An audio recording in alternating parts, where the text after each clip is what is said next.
Good day, Emga Ka Archie. For today's video, I'm gonna teach you how to blend primary colors and secondary colors. If you don't know how to blend primary colors to become secondary colors, check the link below. First we gonna use primary colors and secondary colors. It's basically math problem. 1 for primary colors and 2 for secondary colors is equal to 3 tertiary colors. If you get it right, Archie below. For the last topic about colors, I want you to watch it without actual listening from my voice. It is a master for being curiosity and consistent for you don't know how to blend colors, especially if you are beginners.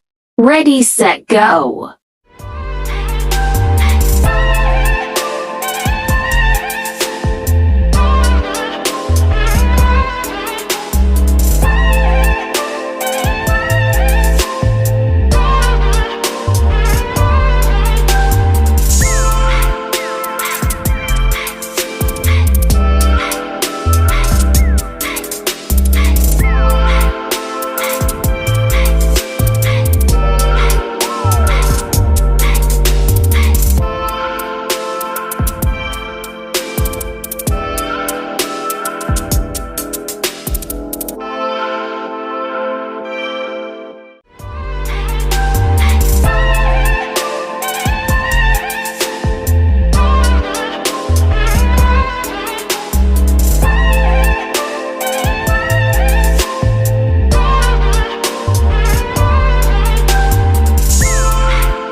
Did you understand it? Colors is everywhere, right?